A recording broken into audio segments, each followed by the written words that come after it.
নমস্কাৰ দুপৰীয়া শিৰোনামলৈ আপোনাক স্বাগতম ষ্টুডিঅ'ত মই জয়ন্ত মাধৱ গোস্বামী সাৱাহক বিস্তৃত বাতৰি ৰাজ্যত 3 দিনৰ বাবে আন্তঃজিলা যাতায়াত আৰম্ভ হৈছে দুপৰীয়া 12 বজাৰ পৰা আৰম্ভ আন্তঃজিলা যাতায়াত 3 দিনৰ ভিতৰত গন্তব্য স্থানলৈ যাব পাৰিব আবদ্ধ লোকসকলে 27 এপ্ৰিললৈ দিয়া হৈছে এই অনুমতি আজিৰে পৰা 12206খন ব্যক্তিগত বাহনৰ পাছ মুকলি কৰা হৈছে এএছটিসি বাছত যাবলৈ 41651 গৰাকী ব্যক্তিয়ে কৰিছিল যোগাযোগ আজি এএছটিসি বাজুকে নিয়া হ'ব 12600 লোকক বাকি আবদ্ধ লোকক নিয়া হ'ব আন দুদিনত শুকুৰবাৰে নিশা মোবাইললৈ প্ৰেৰণ কৰা হয় টিকট আৰু আজি দুপৰীয়া 12 বজাৰ পৰা যাত্ৰা আৰম্ভ হৈছে এএছটিসি বাছসমূহৰ গুৱাহাটীৰ 4টা স্থানৰ পৰা চলিব আন্তঃজিলাৰ এএছটিসি বাছ পল্টন বজাৰ মাছখোৱা আইএছবিটি আৰু আদাবাৰীৰ পৰা চলিব এএছটিসিৰ বাছ গুৱাহাটীৰ পৰা বঙাইগাঁও গুৱাহাটীৰ পৰা নলবাৰীলৈ কৰিব যাত্ৰা গুৱাহাটীৰ পৰা নগাঁও গুৱাহাটীৰ পৰা মঙলদৈ গুৱাহাটীৰ পৰা গোৱালপাৰালৈ নিব আবদ্ধ লোকক গুৱাহাটীত এএছটিসিৰ বাছ স্থানলৈ চলিব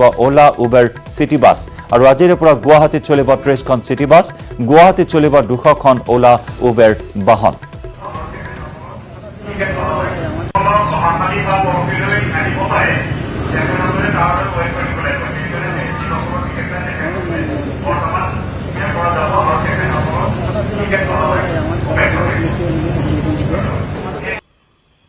অসমৰ ভিতৰত থকা লোকসকলক 25, 26, 27 তাৰিখৰ ভিতৰত আমি তেওঁলোকক এটা মুভমেণ্টৰ কাৰণে আমি তেওঁলোকক সুবিধা দিম আৰু তাৰ কাৰণ কেইটাও আমি বুজাই দিছিলোঁ যে এইটো একমুখী যাত্ৰা হ'ব ঘূৰি আহিব নোৱাৰিব it will be one way journey গাড়ীখন যদি এবাৰ যায় আৰু গাড়ীখন ঘূৰি আহিব নোৱাৰে এতিয়ালৈকে এই দিশত আমাৰ জিলাৰ উপায়ুক্তসকলে 51402টা ৰিকুৱেষ্ট পাইছিলে এই ৰিকুৱেষ্টৰ ভিত্তিত 12206খন পাছ ইস্যু কৰা হৈছে 19000 আমি আৰু পিছৰ দুটা দিনত দিম আৰু 19000 ফৰ্ম আমি ৰিজেক্ট কৰিছো কাৰণ তাত টু ৱে জাৰ্নি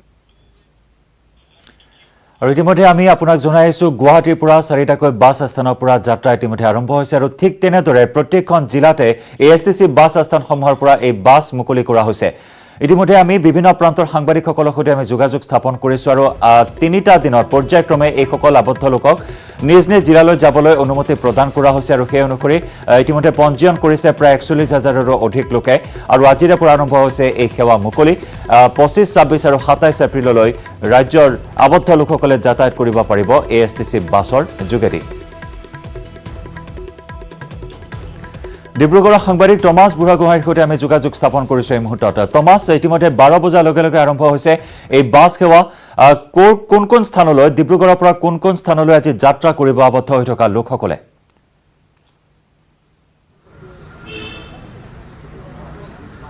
হয় জয়ন্ত আৰু কেইটামান মুহূৰ্তৰ পিছতে ডিব্ৰুগড়ৰ পৰা যাত্ৰা কৰিব 15খনকৈ বাছে আৰু আজিৰ দিনটোত 206জন যাত্ৰীয়ে এই বাছৰ যোগেদি বিভিন্ন ঠাইলৈ যাত্ৰা কৰিব আৰু উজনি অসমৰ বিভিন্ন জিলালৈ ইয়াৰ পৰা যাত্ৰা কৰিব বুলি ইতিমধ্যে জনাইছে যিসকল যাত্ৰী আছে তেওঁলোক আজি বিগত এমাহতকৈ অধিক দিন ইয়াতে তেওঁলোকে আবদ্ধ হৈ থাকিবলগীয়া হৈছিল আৰু আজিৰ দিনটোত যেন তেওঁলোকৰ মুখত কিছু পৰিমাণে হাঁহি ওলাইছে কাৰণ আজিৰ দিনটোত তেওঁলোকে আপোন স্বজনক গৈ লগ কৰিব পাৰিব নিজৰ ঘৰলৈ যাব পাৰিব যাত্ৰীৰ লগত আমি প্ৰথমে কথা পাতিবলৈ বিচাৰিম কাৰণ এটা দীঘলীয়া অপেক্ষা প্ৰায় এমাহতকৈ বেছি দিন তেওঁলোকে বিভিন্ন কামত আহি ইয়াত আবদ্ধ হৈ থাকিবলগীয়া হৈছিলে যিসকল যাত্ৰী আছে তেওঁলোকৰ লগত মই প্ৰথমে কথা পাতি ল'বলৈ চেষ্টা কৰিম ক'ত যাব ভাইটি মই ফিলাবাৰী যাওঁ ফিলাবাৰী আমগুৰি হয় তিনিচুকীয়া হয় তিনিচুকীয়া কিমান দিন থাকিব লগা হ'ল ইয়াত মই একমাহ বেছি হৈ গ'ল ইয়াত থকাটো কিবা কামত আহিছিলে ফচি গ'লা হয় কামতে আহিছিলোঁ সেইকাৰণে ফচি গ'লোঁ ইয়াত হয় বিভিন্নজন এইদৰে বিভিন্ন কামত আহিছিলে আহি তেওঁলোকে আবদ্ধ হ'ব লগা হৈছিলে ইতিমধ্যে বাছসমূহত যিসকল যাত্ৰী তেওঁলোকে ইতিমধ্যে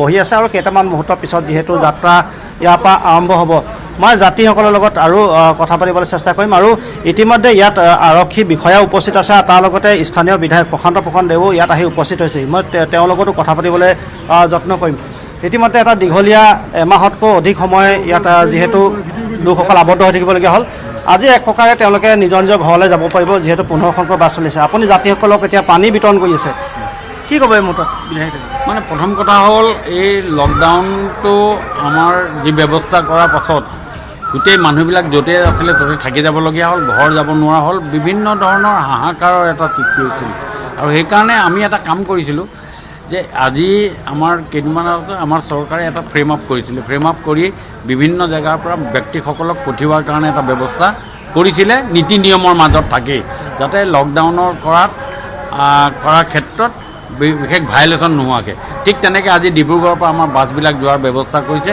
আজি 355জন ব্যক্তিক নিজৰ নিজৰ ঘৰ গৈ পোৱাৰ আমাৰ ব্যৱস্থা ডিব্ৰুগড়ৰ পৰা কোৱা হৈছে আৰু মই নিজেও ব্যক্তিগতভাৱে মোৰ ফালৰ পৰা মই প্ৰত্যেকজন ব্যক্তিকে মই পানী বটল দি পেলাই মই তেখেতসকলক দিয়াৰ এটা ব্যৱস্থা কৰিছোঁ নিশ্চয় এটা ভাল খবৰ আৰু ইতিমধ্যে জয়ন্ত আৰু কেইটামান কথা মই উল্লেখ কৰিব বিচাৰিছোঁ ইয়াত যিসকল যাত্ৰী ইয়ালৈ আহিছে সকলোকে কিন্তু তেওঁলোকক স্ক্ৰিনিং কৰা হৈছে যদি টেম্পাৰেচাৰ বেছি পাৰেহেঁতেন তেওঁলোকক যাবলৈ দিয়া নহয় ধন্যবাদ জনাইছোঁ আপোনাক এই মুহূৰ্তত যিসকল যাত্ৰী আছে পুনৰ টমাছ এই মুহূৰ্তত ধন্যবাদ জ্ঞাপন কৰিছোঁ আমি পৰৱৰ্তী সময়ত পুনৰ আহিম আপোনাৰ কাষলৈ আৰু এই মুহূৰ্তত আমি জনাওঁ ধুবুৰী চাপৰত উপস্থিত হৈছে মন্ত্ৰী হিমন্ত বিশ্ব শৰ্মা চাপৰ IBৰ কোৱাৰেণ্টাইন চেণ্টাৰত থকা চিকিৎসকৰ সৈতে কথা পাতিছে মন্ত্ৰী হিমন্ত বিশ্ব শৰ্মাই জিলাৰ উচ্চপদস্থ বিষয়াৰ লগত বাৰ্তালাপ স্বাস্থ্যমন্ত্ৰী হিমন্ত বিশ্ব শৰ্মাৰ পাচলিৰ দোকান সেইটো বেলেগ কথা কিন্তু প্ৰত্যেকখন দোকান খুলিব এনেকুৱা ভাবি ল'ব নালাগে লকডাউনৰ নীতি নিয়ম মানি চলিব লাগে 27 তাৰিখে গধূলিহে আমি সিদ্ধান্ত ল'ম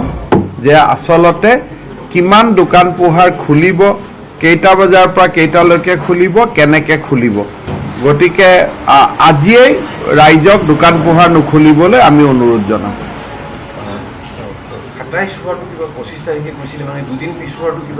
27 তাৰিখে ৰাতিপুৱা প্ৰধানমন্ত্ৰী ডাঙৰীয়াৰ লগত মুখ্যমন্ত্ৰীসকলৰ এখন ভিডিঅ' কনফাৰেন্স অনুষ্ঠিত হ'ব আগবেলা সেই ভিডিঅ' কনফাৰেন্সত যিহেতু দেশৰ সকলো মুখ্যমন্ত্ৰী থাকিব কোন জায়গাত কি বেমাৰটো কি অৱস্থাত আছে ক'ত কেনেকুৱা ব্যৱস্থা লৈছে গোটেই কথাবিলাক আমি গম পাওঁ আৰু তাৰ পৰিপ্ৰেক্ষিতত 27 তাৰিখে গধূলি এই বিষয়ে আমি সিদ্ধান্ত ল'ম যিহেতু মাজত দুটা দিনেই মাত্ৰ আছে গতিকে আজি কালি বা পৰহি 27 তাৰিখ নোহোৱালৈকে দোকান পোহাৰ খোলাৰ ওপৰত কোনো সিদ্ধান্ত নহ'ব 27 তাৰিখে গধূলি প্ৰধানমন্ত্ৰীৰ লগত ভিডিঅ' কনফাৰেন্স হৈ যোৱাৰ পিছতহে এই বিষয়ে সিদ্ধান্ত লোৱা হ'ব অহাৰ পিছতে স্থানীয় বিধায়ক জিলা বিষয়াসকলৰ লগত কথা পাতিছে কিছু স্পৰ্শকাতৰ বেলেগ জিলাৰ তুলনাত কেনেকুৱা কি ৰণনীতি আমি আজি ধুবুৰীত দুটা কথাৰ কাৰণে আহিছোঁ এটা হৈছে যে ধুবুৰী জিলাত 5টাকৈ আমি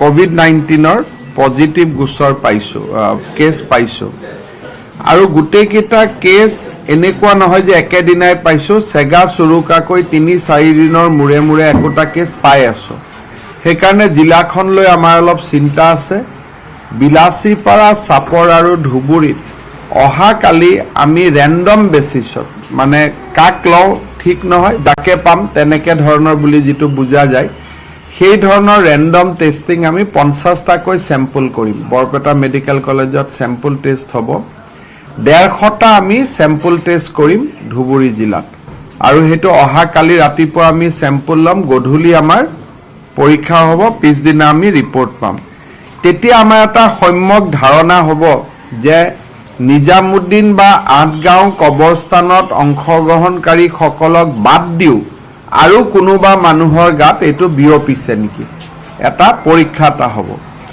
দ্বিতীয়তে অসম আৰু পশ্চিমবংগৰ সীমান্ত আজি নহয় কালি যেতিয়া খুলিব আমি সকলোৱে জানো যে আজিৰ দিনত পশ্চিমবংগত 500তকৈও বেছি পজিটিভ কেছ আছে আশংকা কৰা হৈছে যে হয়তো ইয়াতকৈ আৰু বেছি পজিটিভ কেছ তাতে লুকাই আছে যদি ইমানখিনি পজিটিভ কেছ থাকে তেতিয়াহ'লে আমাৰ ভৱিষ্যতৰ দিনত পশ্চিমবংগৰ সীমান্তৱৰ্তী হিচাপে ধুবুৰী আৰু কোকৰাঝাৰ জিলাৰ ওপৰত যথেষ্ট হেঁচা পৰিব বক্সিহাট আৰু শ্ৰীৰামপুৰত আমি দুটা ডাঙৰ কোৱাৰেণ্টাইন কেম্প বনাই আছোঁ য'ত 600-700 মানুহ আমি একেলগে ৰাখিব পাৰিম আৰু আন কোৱাৰেণ্টাইন চেণ্টাৰো হয়তো আমি ধুবুৰী আৰু কোকৰাঝাৰ জিলাত আমি বনাব লাগিব সেইকাৰণে ৰাজ্যিক স্বাস্থ্যমন্ত্ৰী পীযুষ হাজৰিকা আমাৰ ভৈয়াম জনজাতি মন্ত্ৰী চন্দন ব্ৰহ্ম ডাঙৰীয়া আমি গোটেইসকল আহিছোঁ বিশ্বজিৎ দৈমাৰীও আছে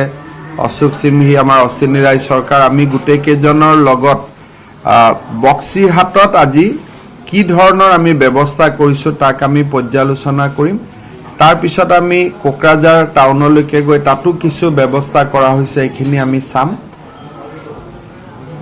তাৰ লগে লগে অহাকালি ৰাতিপুৱা কোটাৰ পৰা প্ৰায় 390 জন ছাত্ৰ ছাত্ৰীও অসমত সোমাব, শ্ৰীৰামপুৰ দি সোমাব। গতিকে শ্ৰীৰামপুৰত তেওঁলোকক কেনেকৈ স্বাস্থ্য পৰীক্ষা কৰা হ'ব সেই বিষয়েও গোটেই কথাখিনি জিলা প্ৰশাসনৰ লগত আলোচনা কৰি আজি আমি এটা সিদ্ধান্ত ল'ম। কি পিপি কিট আমাৰ আছে 2 লাখ আছে, 2.5 lakh PP kit, 2.5 lakh PP kit আছে। আমি ডেইলিয়ে ব্যৱহাৰ কৰি আছো। ৰেপিড টেষ্ট ইয়াত এতিয়া আমি ৰেপিড টেষ্ট কৰা নাই, যিহেতু সংবেদনশীল জিলা, সেইকাৰণে আমি ৰেপিড টেষ্ট কিট নকৰি ইয়াতে আমি সোৱাব টেষ্ট কৰি আছো। যদি প্ৰয়োজন হয় পিছত যেতিয়া বক্সিৰহাটৰ বা শ্ৰীৰামপুৰেদি হাজাৰ হাজাৰ বাছ ট্ৰাক আহিব, এটা সময়ত হয়তো আমাক ৰেপিড টেষ্ট কিট লাগিব, কিন্তু যিটো কালি আমি টেষ্ট কৰিম এইটো আমি নজল আৰু থ্ৰোট সোৱাবৰ ওপৰতে আমি টেষ্ট কৰিম। স্যাৰ, যেহেতু ধুবুৰীত এতিয়ালৈকে 5টা কেছ ওলাইছে পজিটিভ, তাৰে বহুকেইটা সুপ্ত হৈ আছে, মানে চিমটমছ তেনেকুৱা নাছিলে। তো এই বৰ্তমানে যিবিলাক এপেডি চিমটমছ চেকাৰ চলি আছে, সেই ইয়াত যে চাইলেণ্ট যে ৰোগীবোৰ আছে সেইকাৰণে বেছি চিন্তা হৈছে বা সেইবোৰ কি কাম? সাইলেন্ট ৰোগীৰ পৰাই আটাইতকৈ বেছি চিন্তা, কাৰণ সাইলেন্ট ৰোগীয়ে কাক দিয়ে ধৰিব নোৱাৰি আৰু ব্যক্তিজনেও মানিব নোখোজে যে মোৰ বেমাৰ হৈছে, যিহেতু তেওঁক আমি এচিমটমিক বুলি কওঁ। হয়তো অলপ অলপ চিমটম থাকেও তেওঁ সেইখিনি প্ৰকাশ নকৰে বা তেওঁৰ শৰীৰৰ যিটো ইমিউন ছিষ্টেম সেইখিনিৰ জৰিয়তে তেওঁ চিমটমখিনিক পৰাজিত কৰি লয়। সেই ব্যক্তিখিনি নিজৰ কাৰণে তেওঁলোকৰ বিপদ নহ'লেও সমাজৰ কাৰণে তেওঁলোক খুব বিপদজনক। সেইকাৰণে অহাকালি আমি যি 50টা আমি ৰেণ্ডম টেষ্টিং কৰিম, সেইখিনি সেই কোনোবা চাইলেণ্ট তেনেকুৱা আছে নেকি সেইটো বিচৰাৰে এটা প্ৰথম প্ৰক্ৰিয়া। পৰৱৰ্তী সময়ত আমি হয়তো 150 এইবাৰ লৈছোঁ, অহাবাৰ 500লৈকে ল'ব লাগিব যদি আৰু নতুন কেছ আহে। গতিকে আমি যিমান পাৰোঁ ধুবুৰী জিলাত আৰু কোকৰাঝাৰ জিলাত আমি টেষ্টিং বেছি কৰিম। আজিৰ দিনত কোকৰাঝাৰ ইমান গুৰুত্বপূৰ্ণ নহয়, কিন্তু যেতিয়া বংগৰ সীমান্ত খুলি যাব তেতিয়া সেইটো গুৰুত্বপূৰ্ণ।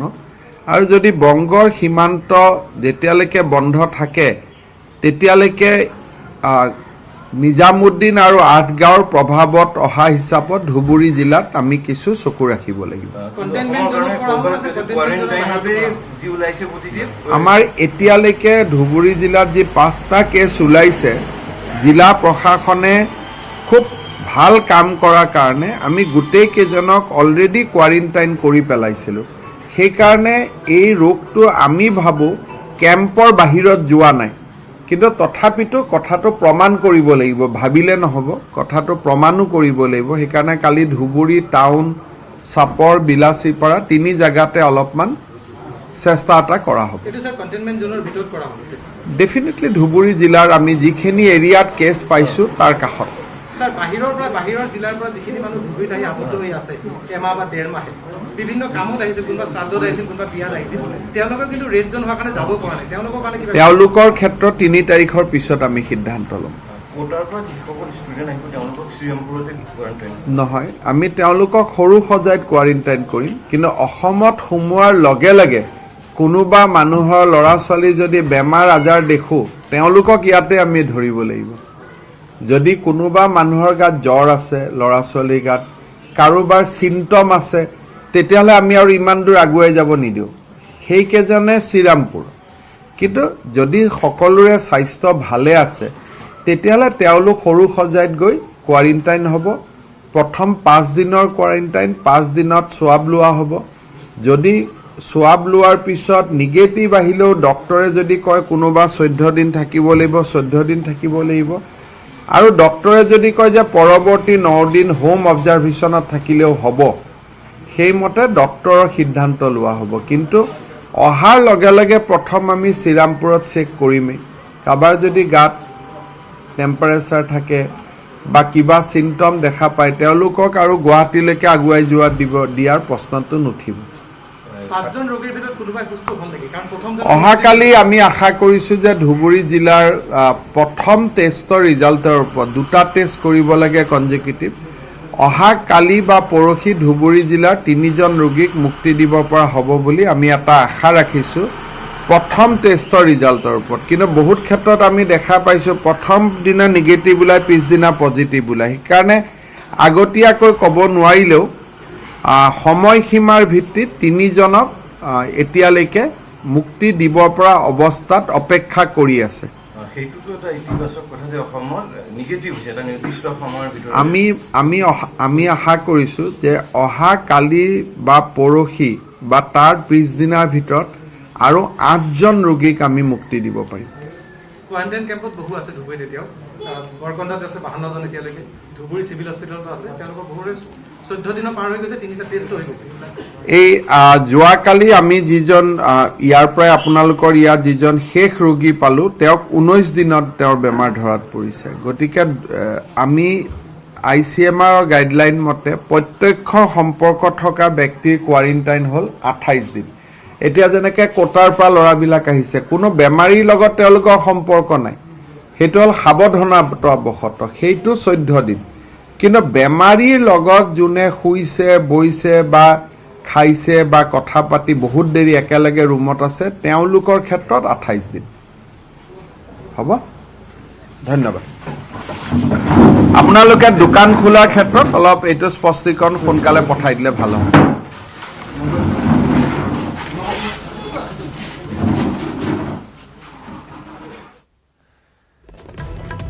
আৰু সেয়া মন্ত্ৰী ডক্টৰ হিমন্ত বিশ্ব শৰ্মা ধুবুৰীত তেওঁ সংবাদ মাধ্যমক সম্বোধন কৰিছে আৰু মাৰাত্মক কৰোনা ভাইৰাছৰ সংক্ৰমণ প্ৰতিৰোধ কৰিবলৈ আৰু কি পদক্ষেপ গ্ৰহণ কৰা হ'ব সেই সন্দৰ্ভত আজি পুনৰ এবাৰ সংবাদ মাধ্যমৰ সন্মুখত উল্লেখ কৰিছে মন্ত্ৰী হিমন্ত বিশ্ব শৰ্মাই। আৰু তাৰ সমান্তৰালকৈ 27 এপ্ৰিলৰ পিছত সিদ্ধান্ত গ্ৰহণ কৰা হ'ব ৰাজ্যত কি ৰূপত দোকান পোহাৰ খোলা হ'ব আৰু কেনেকুৱা ধৰণৰ নীতি নিৰ্দেশনাৰ মাজেৰে দোকান পোহাৰ খোলা হ'ব সেই বিষয়ে 27 এপ্ৰিলৰ পিছতে সিদ্ধান্ত গ্ৰহণ কৰা হ'ব বুলি আজি মন্তব্য কৰে মন্ত্ৰী হিমন্ত বিশ্ব শৰ্মাই। আৰু আজি হকে বিহকে দোকান নুখুলিবলৈ সকলোকে আহ্বান জনায় মন্ত্ৰীগৰাকীয়ে।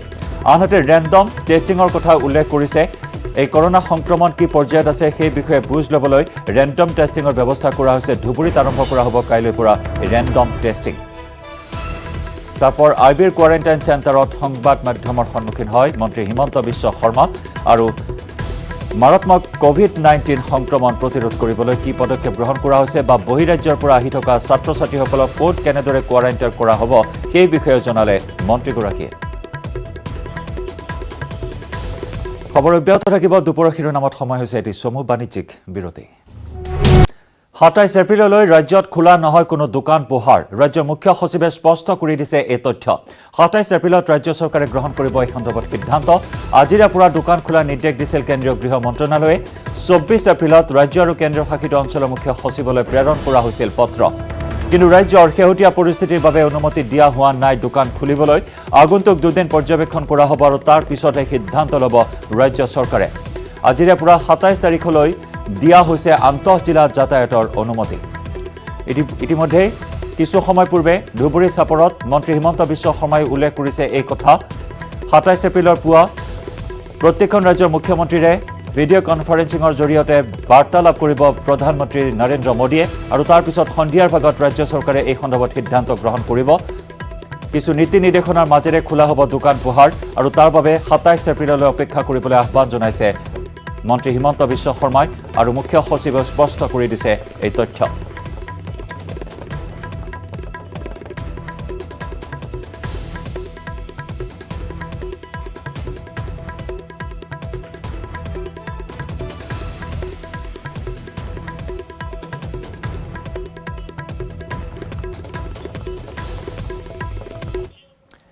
আৰু যেহেতু আজিৰে পৰা আন্তঃজিলা যাতায়াত মুকলি কৰা হৈছে, আমি বিভিন্ন প্ৰান্তৰ পৰিৱেশ আমি দেখুৱাইছোঁ। সমান্তৰালকৈ ক'ত কেইটা বাছ স্থানৰ ব্যৱস্থা কৰা হৈছে, কোন জিলাৰ পৰা কোন জিলালৈ যাব পাৰিব সবিস্তাৰে আমি জনাই আহিছোঁ আপোনাক। মঙলদৈত আৰম্ভ হৈছে আন্তঃজিলা বাছ সেৱা। দৰং জিলাৰ চিপাঝাৰ, মঙলদৈ, দলগাঁও, খাৰুপেটীয়াত নিৰ্ধাৰণ কৰা হৈছে বাছ সেৱা। মঙলদৈৰ পৰা আন জিলালৈ যাব প্ৰায় 6 শতাধিক লোক। মঙলদৈৰ পৰা আজিৰ দিনটোত প্ৰায় 20খনকৈ বাছ চলিব। স্বাস্থ্য পৰীক্ষাৰ অন্তত বাছত উঠিছে যাত্ৰীসকলে।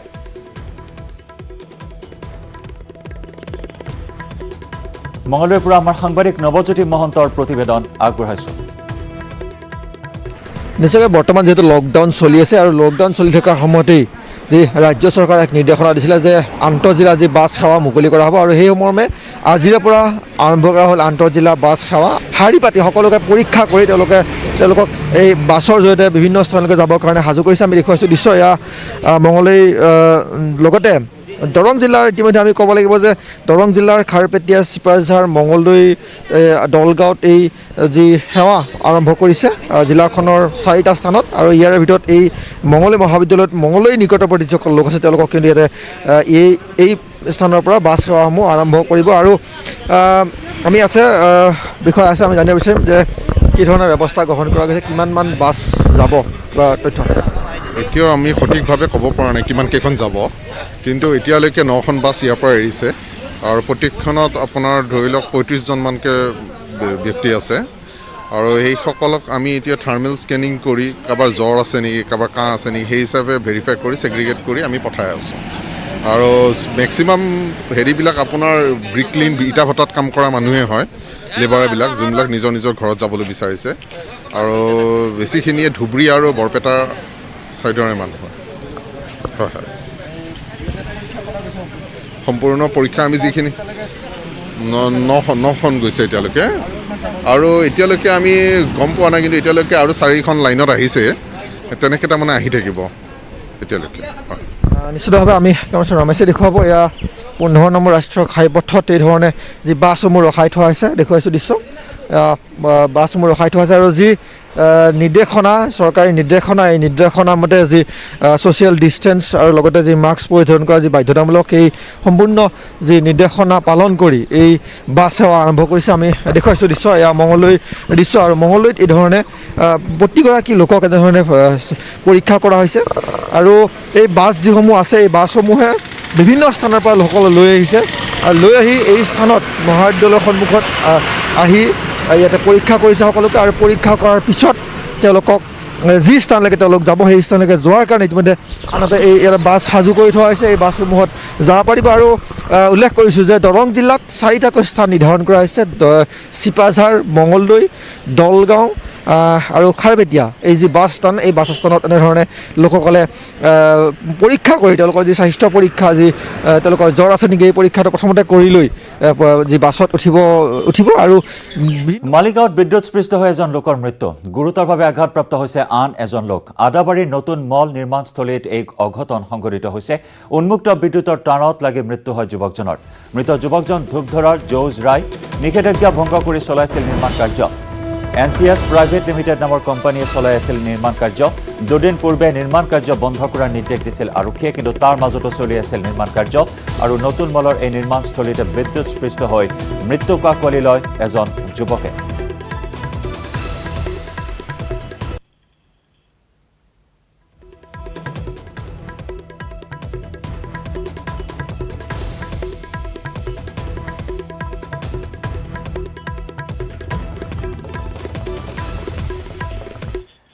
এমাহৰ অধিক দিন তলাবন্ধৰ ফলত আবদ্ধ 140জন লোকে বঙাইগাঁৱৰ পৰা বিভিন্ন জিলালৈ যাত্ৰা কৰিছে। জিলা উপায়ুক্তৰ অনুমতি সাপেক্ষে নিজ গৃহলৈ যাত্ৰা কৰে আবদ্ধ লোকসকলে। বঙাইগাঁৱৰ গান্ধী ময়দানত যাত্ৰীসকলে স্বাস্থ্য পৰীক্ষাৰ লগতে ছেনিটাইজ কৰি ASTC বাছৰ জৰিয়তে ৰাওনা হয় গন্তব্যস্থলীলৈ। যাত্ৰীসকলৰ মাজত নিৰ্দিষ্ট ব্যৱধান ৰাখি বাক্সা, গোৱালপাৰা, চিৰাং, বৰপেটা, ধুবুৰী আদি বিভিন্ন স্থানলৈ যাত্ৰা আৰম্ভ কৰিছে বাছসমূহে।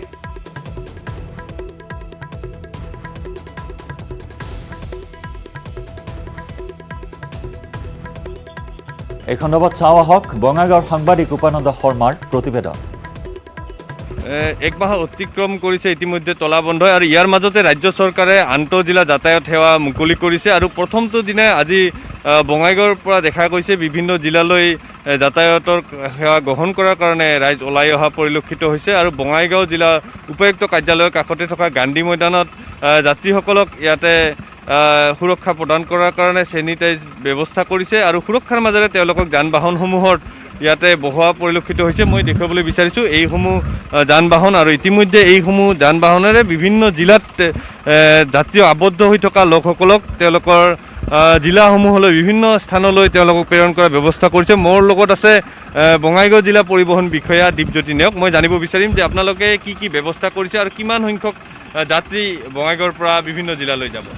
হয়, আমি চৰকাৰৰ নিৰ্দেশ মতে এই বৰ্তমান আমি 4খন জিলালৈ চিৰাং, বৰপেটা, বাছখাট, ধুবুৰী আৰু গোৱালপাৰা যাবৰ কাৰণে গাড়ী ব্যৱস্থা কৰিছোঁ। ইয়াত আবদ্ধ হৈ থকা যিখিনি মানুহ আছিলে প্ৰায় আমাৰ ইয়াৰ পৰা আজি আৰু ইয়াৰে সৈতে সময় হ'ল দুপৰীয়া শিৰোনামৰ পৰা বিদায় লোৱাৰ।